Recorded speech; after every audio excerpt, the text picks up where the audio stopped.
പ്രിയമുള്ളവരെ, നമ്മൾ ഈ വായനയിലൂടെ കടന്നു പോകുമ്പോൾ ഞാൻ ഞാൻ എൻ്റെ എന്നെല്ലാം പറയുന്നത് ഈശോ തന്നെയാണ്. ഈശോ തൻ്റെ കണ്ണുകളിലൂടെ കാണുന്നതും തൻ്റെ മനസ്സിലൂടെ വിചാരിക്കുന്നതുമായ കാര്യങ്ങൾ ഒരു ദർശനത്തിലൂടെ അലൻ സി എമേഴ്സ് എന്ന ആൾക്ക് പറഞ്ഞു കൊടുക്കുന്നതാണ് നമ്മൾ കേട്ടുകൊണ്ടിരിക്കുന്നത്. അതുകൊണ്ടാണ് ഇടയ്ക്കിടയ്ക്ക് ഞാൻ ഞാൻ എന്ന് പറയുന്നത്. അത് എഴുത്തുകാരനല്ല, യേശു തന്നെയാണ്. പ്രിയമുള്ളവരെ, നമ്മൾ വായനയിലേക്ക് തിരിച്ചു വരികയാണ്. നമുക്ക് ശ്രദ്ധയോടെ ആയിരിക്കാം. ഞാൻ അവിടെ ഇരിക്കുമ്പോൾ എനിക്ക് ചുറ്റും വിനോദങ്ങളിൽ ഏർപ്പെട്ടിരിക്കുന്ന അനേകരെ കണ്ടു. സ്നേഹിതർ ഒത്തുചേർന്ന് അവരുടെ ഇടയിലുള്ള എൻ്റെ സന്ദർശനവേള ആഘോഷിക്കുകയാണ്. എല്ലാവർക്കും ഇതുപോലെയാകുവാൻ സാധിച്ചിരുന്നെങ്കിൽ എന്ന് ഞാൻ അതിയായി ആഗ്രഹിച്ചു. ആ പുൽമേടിൻ്റെ അരികിലായി അല്പം മാറി നിഴലിൽ മറഞ്ഞിരുന്ന ഒരു മേശയ്ക്കരികിൽ ആ റോമൻ അധികാരിയും അയാളുടെ ഭാര്യ ഇരിക്കുന്നത് ഞാൻ കണ്ടു. എല്ലാവരും അവരെ വിട്ടുമാറിയാണ് നിന്നിരുന്നത്. എന്നിരുന്നാലും ഉത്സവാന്തരീക്ഷത്തിൻ്റെ ആനന്ദത്തിലായിരുന്നു അവരും. ഞാൻ പത്രോസിനെ അരികിൽ വിളിച്ചിട്ട് ചോദിച്ചു, പത്രോസേ, ആ നല്ല മനുഷ്യനെയും അയാളുടെ ഭാര്യയെയും നമ്മോടൊപ്പം ചേരുവാൻ വിളിക്കുമോ? പക്ഷേ അവൻ ഒരു റോമാക്കാരനാണ് കർത്താവേ. പറയുമ്പോൾ പത്രോസ് ആശ്ചര്യപ്പെടുന്നത് കണ്ടു. അതെ, അയാളൊരു നല്ല മനുഷ്യനാണ്, എല്ലാവരെയും പോലെ ഒരു ദൈവ പൈതൽ, ഞാൻ പ്രതിവചിച്ചു. ഇതൊരു പക്ഷേ ഇവിടെയുള്ള മറ്റുള്ളവരുടെ മനോവികാരങ്ങളെ വ്രണപ്പെടുത്തുവാൻ ഇടയാക്കും, പത്രോസ് അഭിപ്രായപ്പെട്ടു. അവർക്ക് പരിഭവം തോന്നിയാൽ അതിൻ്റെ കാരണം അവരുടെ അടഞ്ഞ ഹൃദയമാണ്, ഞാൻ പറഞ്ഞു. ഞാൻ മനസ്സ് മാറ്റുകയില്ലെന്നറിഞ്ഞ പത്രോസ് റോമാക്കാരൻ്റെ മേശക്കരികിലേക്ക് പോയി. അവൻ കുറച്ചുനേരം അവരുമായി സംസാരിക്കുന്നത് ഞാൻ കണ്ടു. അവൻ്റെ പിന്നാലെ വരുവാൻ ആദ്യം മടിച്ചിരുന്നുവെങ്കിലും പിന്നെ അവർ വന്നു. അവർ മേശയ്ക്കരികിൽ വന്നപ്പോൾ ഞാൻ പറഞ്ഞു, എൻ്റെ സ്നേഹിത, നിനക്കും നിന്റെ മനോഹരിയായ ഭഗ്നിക്കും സ്വാഗതം. അവർ രണ്ടുപേരും പരിഭ്രമിക്കുന്നത് പോലെ തോന്നി. അപ്പോൾ അധികാരി ചോദിച്ചു, ഒരു റോമൻ ഉദ്യോഗസ്ഥനായി ഞാൻ താങ്കളോടൊപ്പം ഇരിക്കുന്നത് ആളുകളെ അസ്വസ്ഥരാക്കുമോ? നീ എന്നോടൊപ്പം ആയിരിക്കുക എന്നത് എൻ്റെ സന്തോഷമാണ് സ്നേഹിത. വരൂ, ഇരിക്കൂ, ഞാൻ പറഞ്ഞു. മേശയ്ക്ക് ചുറ്റുമുള്ളവർ റോമാക്കാരോടൊപ്പം ഇരിക്കുന്നത് കൊണ്ടുള്ള വൈകാരിക ക്ഷോഭത്തിൽ നിന്ന് അധികം താമസിയാതെ മുക്തരായി. കുറച്ചു സമയം കൂടി കഴിഞ്ഞപ്പോൾ അവർ റോമാക്കാരാണെന്ന കാര്യം തന്നെ അതിഥികൾ മറന്നുപോയി. അപ്പോൾ കൂടുതൽ വീഞ്ഞകത്താക്കിയ സക്കറിയ എന്ന യുവാവ് അവിടെ വന്ന് ബഹളം വയ്ക്കാൻ തുടങ്ങി. ഇവിടെ റോമാക്കാർക്ക് എന്താ കാര്യം? എന്തിനാ കർത്താവേ ഇവർ അടുത്തു കൂടിയിരിക്കുന്നത്? പത്രോസ് എഴുന്നേറ്റ് സക്കറിയായെ വട്ടത്തിൽ പിടിച്ചു നേരെ നിർത്തി. എന്നിട്ട് പറഞ്ഞു, അവരെ കർത്താവാണ് വിളിച്ചത്. കർത്താവ് ആരെ വിളിച്ചാലും അവരൊക്കെയും ഇവിടെ സ്വാഗതാർഹരാണ്. ഗ്രീക്കുകാരെന്നോ റോമാക്കാരെന്നോ സമരിയക്കാരെന്നോ വ്യത്യാസമില്ല. കർത്താവ് അവരെ ക്ഷണിക്കുകയും സ്വാഗതം ചെയ്യുകയും ചെയ്യുന്നെങ്കിൽ ഞങ്ങളും അങ്ങനെ തന്നെ ചെയ്യും. വീണ്ടും പത്രോസിൻ്റെ ആന്തരിക ശക്തി ദർശിക്കുകയായിരുന്നു ഞാൻ പാകിയ അടിസ്ഥാനത്തിന്മേൽ നവീനമായി തിരുസഭ പണിയാൻ പോകുന്ന കരുത്തായിരുന്നു അത്. എന്തൊക്കെയായാലും അവനൊരു റോമാക്കാരൻ തന്നെ. വീഞ്ഞിൻ്റെ പുറത്ത് സക്കറിയ വിളിച്ചുകൂവി. നീ കുടിച്ചിട്ടുണ്ട്, യാതൊരു വ്യതിയാനവുമില്ലാതെ. എന്നാൽ അനുകമ്പയോടെ പത്രോസ് പറഞ്ഞു, നീ പോയി അല്പം വിശ്രമിക്കണം. എനിക്ക് കുഴപ്പമൊന്നുമില്ല, കുടിച്ചാൽ എനിക്കൊരു പ്രശ്നവുമില്ല. പക്ഷേ ഇയാൾ റോമക്കാരൻ തന്നെയാണ്. മേശയുടെ സമീപത്ത് നിന്ന് പത്രോസ് കൂട്ടിക്കൊണ്ടു പോകുമ്പോൾ സക്കറിയ വിളിച്ചു പറഞ്ഞു. റോമക്കാരനെയും അയാളുടെ ഭാര്യയെയും നോക്കി പുഞ്ചിരിച്ചുകൊണ്ട് ഞാൻ പറഞ്ഞു, യുവത്വവും അധികം വീഞ്ഞും നന്നായി ചേരുകയില്ല. അത് അവർക്ക് പലപ്പോഴും ചൂട് പിടിച്ച ഒരു തലയും തെറ്റായ ധൈര്യവും പകരുന്നു. എല്ലായിടത്തും ഇത് അങ്ങനെ തന്നെ, അധികാരി തൻ്റെ തോൾ മേലോട്ട് ചലിപ്പിച്ചുകൊണ്ട് മറുപടി പറഞ്ഞു. ആ നിശയുടെ തുടർന്നുള്ള സമയം ആനന്ദത്തിൻ്റെതായിരുന്നു. ഇടയ്ക്കൊക്കെ പാട്ടുപാടുകയും നൃത്തം വയ്ക്കുകയും ചെയ്തുകൊണ്ട് സന്തോഷിക്കുകയായിരുന്നു യൂദാസ് പോലും. വിനോദങ്ങളിൽ ഏർപ്പെടുകയും സന്തോഷിക്കുകയും ചെയ്യുന്ന എൻ്റെ കുടുംബാംഗങ്ങളായ ഭൂവാസികളെ കാണുന്നത് എനിക്ക് എന്തിഷ്ടമാണെന്നോ. അത് കണ്ടുകൊണ്ടിരിക്കെ എൻ്റെ ഹൃദയത്തിൽ സ്നേഹം നിറഞ്ഞു. പൊടുന്നനെ വാദ്യോപകരണങ്ങളും പാട്ടും നിലച്ചു. ആളുകൾ നിശബ്ദരാകുന്നത് കണ്ടു. എന്താണെന്ന് നോക്കിയപ്പോൾ മൈതാനിയുടെ മധ്യഭാഗത്തായി സിനഗോഗിൽ വെച്ച് കണ്ട റബ്ബി അത് സംസാരിക്കുവാൻ തയ്യാറായി നിൽക്കുന്നു. എൻ്റെ മക്കളെ, അയാൾ ഉച്ചത്തിൽ പറഞ്ഞു, ഈ രാത്രിയിൽ നസ്രയത്തുകാരനായ യേശു എന്ന വലിയ മനുഷ്യൻ്റെ സന്ദർശനമാണ് നാം കൊണ്ടാടുന്നത്. അവൻ ഇന്ന് സിനഗോഗിൽ സംസാരിക്കുന്നത് ഞാൻ കേട്ടു. അതെൻ്റെ ഹൃദയത്തിന് തീ പകർന്നു. നിങ്ങളിൽ പലരും അവൻ്റെ ഭാഷണം കേട്ടിട്ടുള്ളവരാണ്.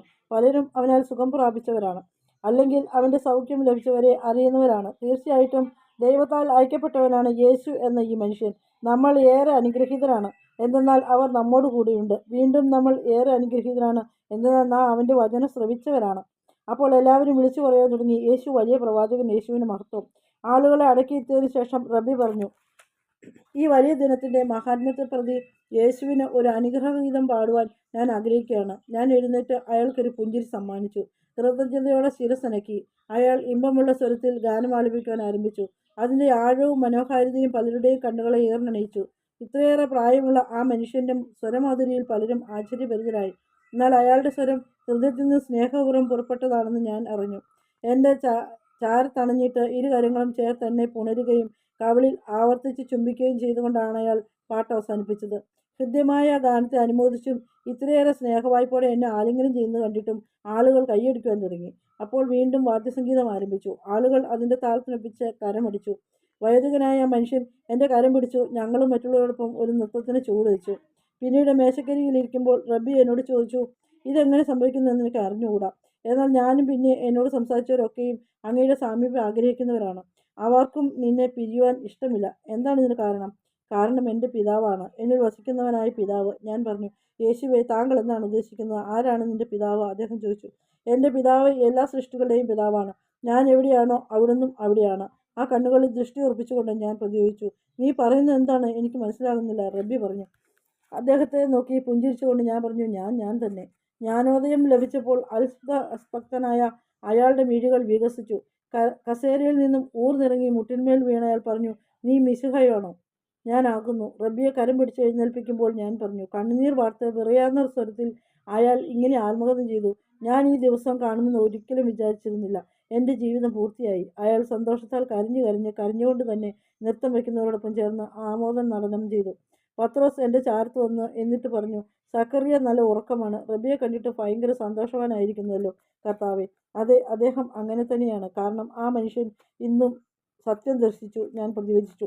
സക്കറിയായുടെ കാര്യം എങ്ങനെയാണ് കർത്താവേ? ഇത്തരത്തിൽ പെരുമാറുന്ന ഒരാൾ നമ്മുടെ കൂട്ടത്തിൽ വേണോ? പത്രോസ് ചോദിച്ചു. എൻ്റെ പാപമോചനം എല്ലാവർക്കും വേണ്ടിയുള്ളതാണ്. സക്കറിയ അത് തേടുകയും അവൻ്റെ ബലഹീനതയെ മറികടക്കുവാൻ ആത്മാർത്ഥമായി ശ്രമിക്കുവാൻ തയ്യാറാവുകയും ചെയ്താൽ അവൻ എന്നെ അനുഗമിക്കാവുന്നതാണ്. എല്ലാ മനുഷ്യരിലുമുള്ള ബലഹീനതകളെ ദർശിച്ചുകൊണ്ട് ഞാൻ പറഞ്ഞു. എന്നാൽ അതിനെ അംഗീകരിക്കുവാനോ മറികടക്കുവാനോ ഉള്ള കരുത്ത് എല്ലാവർക്കുമില്ല.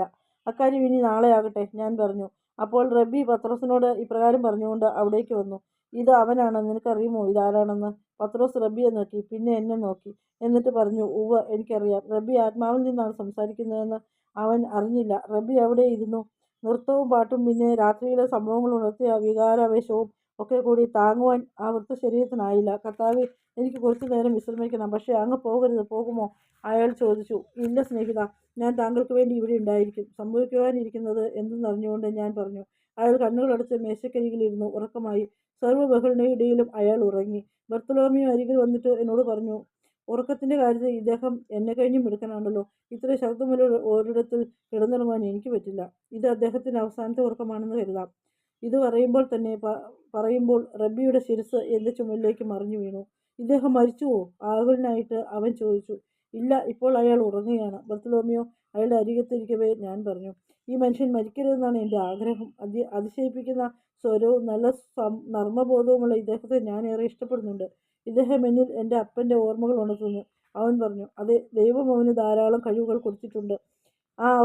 ആ വാസനകളൊക്കെയും മറ്റുള്ളവരെ സഹായിക്കുന്നതിനും പ്രോത്സാഹിപ്പിക്കുന്നതിനും അവരുടെ ജീവിതത്തിൽ സന്തോഷം കൊണ്ടുവരുന്നതിനുമായി എപ്പോഴും ഉപയോഗിച്ചിരുന്നു അദ്ദേഹം.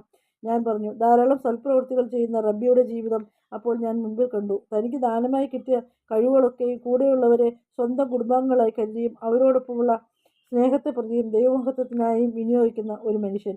റബ്ബി കണ്ണുകൾ തുറന്നു. എൻ്റെ തോളിൽ നിന്ന് തല ഉയർത്തി നിദ്രാലസ്യത്തോടെ പറഞ്ഞു, കർത്താവേ, എനിക്ക് അങ്ങയെ ഒരിക്കലും പിരിയണ്ട. പിന്നെയും അയാളുടെ ശിരസ് എൻ്റെ ചുമലിലേക്ക് ചാഞ്ഞു.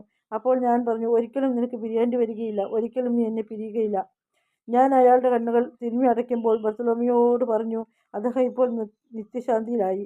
സമീപത്ത് നിൽക്കുകയായിരുന്ന പത്രോസ് എൻ്റെ ശരീരത്തിൽ നിന്നും റബ്ബിയെ മെല്ലെ ഉയർത്തിയിട്ട് ബർത്തലോമിയോയോട് പറഞ്ഞു, എന്നെ സഹായിക്കൂ, ഇദ്ദേഹത്തിന് നല്ല ഭാരമുണ്ട്. ഖിന്നനായ ബർത്തലോമിയോയും പത്രോസും പിന്നെ മരണം കണ്ട് അങ്ങോട്ട് വന്ന യോഹന്നാനും കൂടി ഒരു ഭാഗത്തായി റബ്ബിയെ കിടത്തി. പിന്നീട് അയാളുടെ മൃതശരീരം സംസ്കരിക്കുന്ന സമയം വരെയും എവിടെ സൂക്ഷിക്കണമെന്നുള്ള കാര്യങ്ങളൊക്കെ തീരുമാനിക്കാനായി യോഹന്നാൻ ആളുകളെ തേടിപ്പോയി. ബർത്തലോമിയോ പറഞ്ഞു, കർത്താവേ, പല മരണങ്ങൾ ഞാൻ കണ്ടിട്ടുണ്ട്. ഇതിനോടകം എനിക്കിത് ശീലമാകേണ്ടതാണ്. പക്ഷേ ഇത് എന്നെ വേദനിപ്പിക്കുന്നു. ഞാൻ അവനെ ചേർത്ത് പിടിച്ചിട്ട് പറഞ്ഞു, സ്നേഹമുള്ളത് കൊണ്ടാണ് നിനക്ക് വേദനിക്കുന്നത്. അപ്പോൾ ഒരു സംഘം ആളുകൾ വന്ന് അയാളുടെ ശരീരം സിനഗോഗിലേക്ക് കൊണ്ടുപോയി. മൃതശരീരത്തിനടുത്തുള്ള സമയം വരെയും ഉള്ള കാര്യങ്ങൾ ശ്രദ്ധിക്കുവാൻ അവിടെ ഒരു റബ്ബിയുണ്ട്. പത്രോസിൻ്റെ അടുത്ത് വന്നിട്ട് പറഞ്ഞു, കഷ്ടമായി പോയി. ഇത് കാരണം ആഘോഷം കെട്ടുപോയി. ആഘോഷം കെടുകയല്ല, മറിച്ച് ഈ മനുഷ്യൻ ഭവനത്തിലേക്ക് തിരികെ പോയതിനാൽ ആഘോഷം പൂർത്തിയാവുകയുണ്ടായത്. ഞാൻ ഒന്നുകൂടി വിശദമാക്കി. ഓർക്കുക, മരണം ഒരു ശിക്ഷയല്ല, വിശുദ്ധർക്ക് അതൊരു പാരിതോഷികമാണ്. ആളുകളൊക്കെ പോയി തുടങ്ങിയാൽ വിജനമായിക്കൊണ്ടിരുന്ന ആ സ്ഥലം. തിരിച്ചു നടക്കുമ്പോൾ ഞാൻ അനുഗാമികളോട് പറഞ്ഞു, നാളെ നമുക്ക് പോകണം. എന്തെന്നാൽ ഇനിയും ഒരുപാട് കാര്യങ്ങൾ ചെയ്യുവാനുണ്ട്. യൂദാസ് എൻ്റെ അരികിൽ വന്നിട്ട് പറഞ്ഞു, ഇവിടെ ആയിരിക്കുന്നത് ഞാൻ ശരിക്കും ആസ്വദിച്ചു കർത്താവേ. നല്ലൊരു ഇടവേള തന്നെയായിരുന്നു ഇത്. ഞാൻ അവനെ നോക്കി. അപ്പോൾ വിരുന്ന് ആസ്വദിക്കുമ്പോൾ യാതൊരു വ്യാകുലതയുമില്ലാതെ സന്തോഷിക്കുന്ന ഒരു കൊച്ചു കുട്ടിയാണ് കണ്ടത്. ഈ അവസ്ഥയ്ക്ക് മാറ്റമുണ്ടാകുമെന്നതിനാൽ ഞാൻ ദുഃഖിച്ചു. ഇന്നത്തെ വായന നമ്മളിവിടെ അവസാനിപ്പിക്കുകയാണ്. നമുക്ക് അടുത്ത ദിവസം പ്രാർത്ഥനയോടെ കാത്തിരിക്കാം.